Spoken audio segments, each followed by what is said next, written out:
Friends, you and I have been on this journey for what? 9 years and almost 900 episodes. And in that time, we've done a lot of cool things, including racetracks. One was even an F1 track. But today, we're doing something even cooler. Today, we're taking an almost 500 horsepower car on not just an F1 track in a completely different region of the world. Porsche Panamera GTS in Bahrain.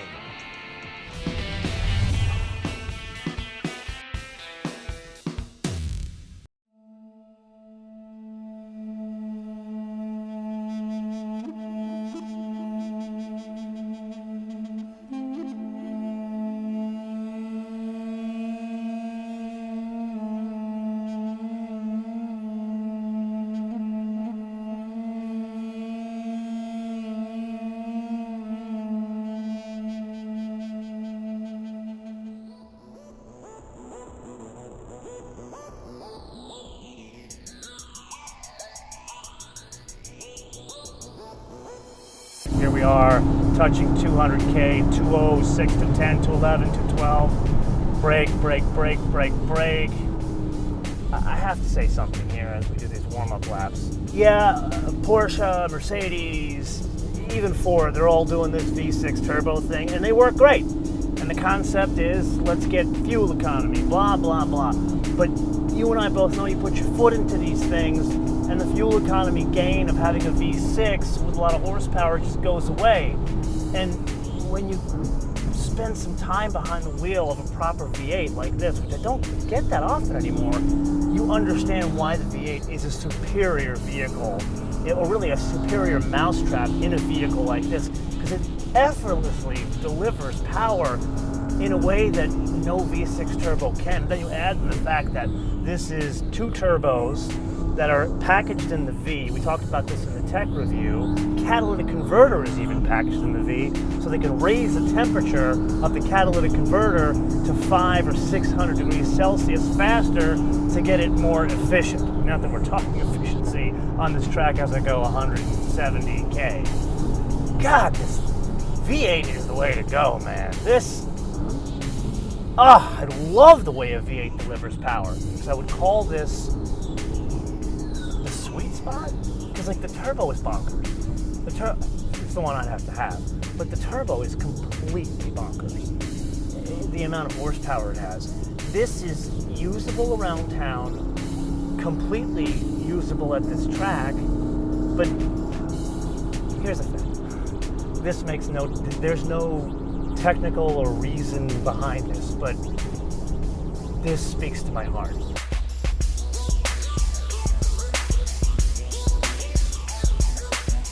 If we came all this way, let's talk about the track. It was opened in 2004 after about a year and a half of construction. It was the first track to host F1 here in the Middle East, which has now become the Bahrain Grand Prix. But it's not just F1 that hosts here.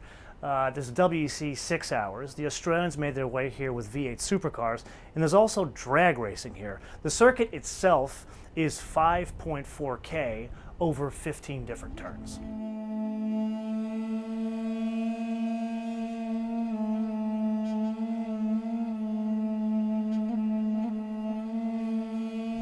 I feel I wouldn't be doing my job if I came all this way and I didn't get you some slice of life driving here in Bahrain.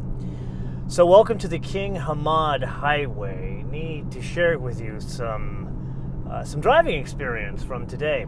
So to get to this point from the hotel, ridiculous amounts of traffic. Kind of what you'd expect in any big city, but then what you wouldn't expect, you come out to a place like this, the King Hamad Highway, and there's nothing.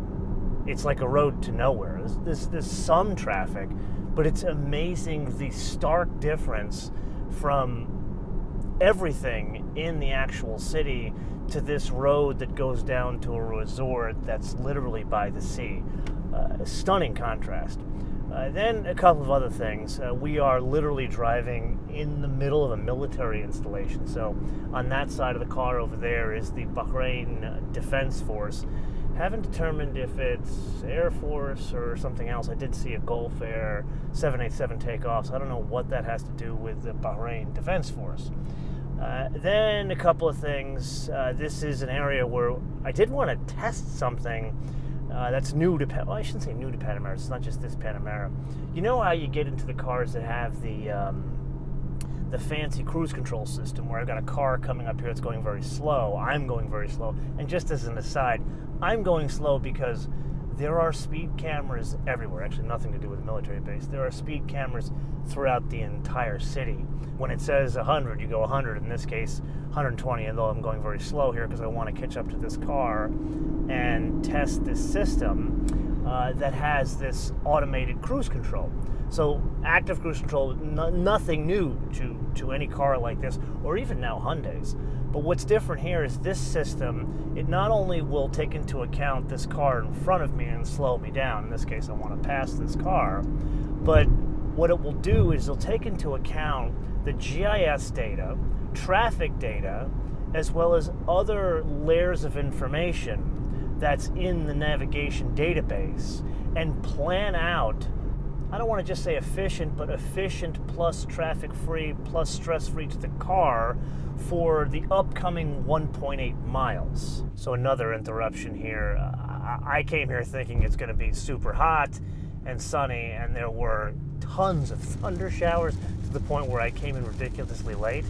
This is an example of what happens. There's no filtration system for the overage of water here. So in driving through the city, there are trucks that are literally set up to pump water out of the road and truck the water out of the city.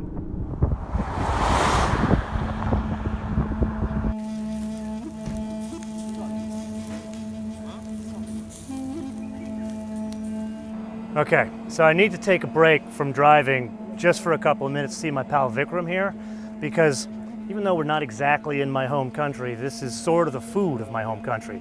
We got a rotating slab of meat here, and it's not one of these like processed doner kebabs like they do in Chicago where they come out of a factory.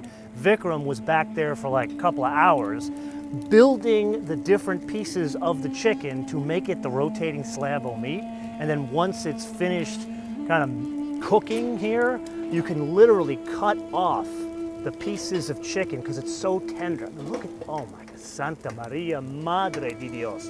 So you cut this off here, and then what we're gonna do is, I already started this, we got a pita here, and then we literally, my people would call it a hiro. Vikram, what would you call this? Yeah, chicken Just shawarma. shawarma. Chicken. Calls it chicken shawarma. Vikram's my man here. I'm gonna spend some time with Vikram. We're gonna make some more of these things. And then there's chicken kebab over there. Do we have any lamb? Yeah, lamb. We're gonna have mixed grill. We're gonna have some lamb over there. And then after that, we got some hookah. But then we're gonna go back on the track, hopefully with another car. Not promising, but hopefully with another car.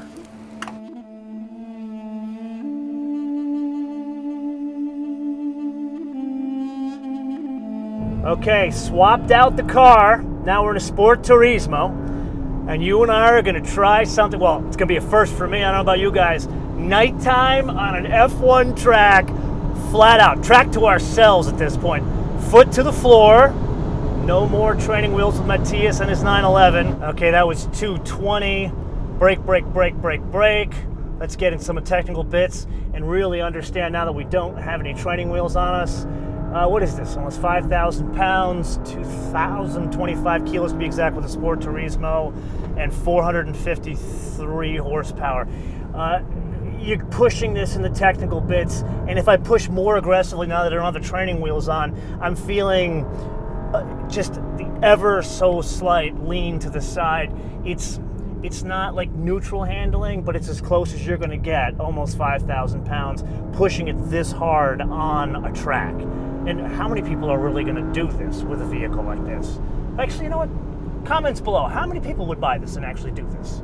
Take it to it, whether it's Coda, Bahrain, or anywhere else. Let's understand the brakes as we get up here. Brake, brake, brake, brake, brake, brake, brake.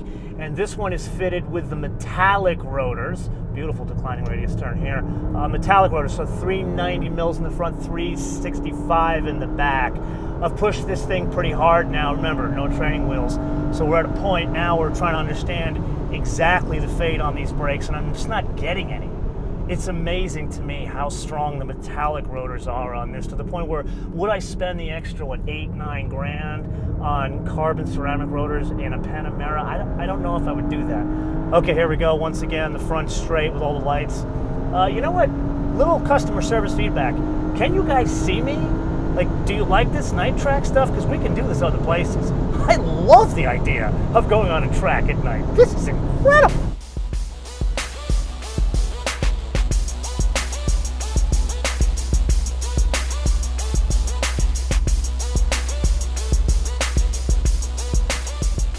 So it's the combination of the 3-chamber air ride, working with all those layers of computer like the 4D system. This one is fitted with a 4-wheel steer, so it's a little bit sharper than the bone stock GTS.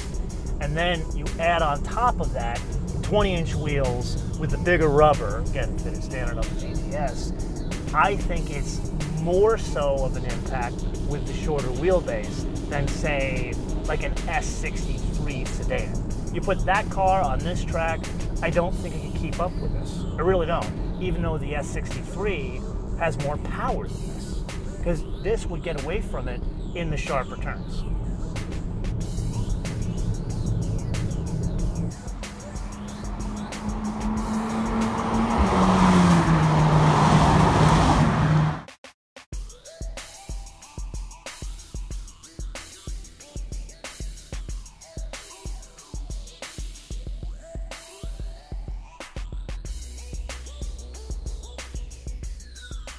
And now back to the hangar and the good old US of A to reflect. But first, some honesty. I never like to ruin such an epic journey like the one we just went on the Middle East, especially one that involves an intoxicating racetrack like that one, by talking about money. However, we must, specifically between 22 and 23,000 US, because that is the difference between a Panamera GTS and the next stop on the Panamera Highway, which is the full-fat turbo. And here's some more honesty.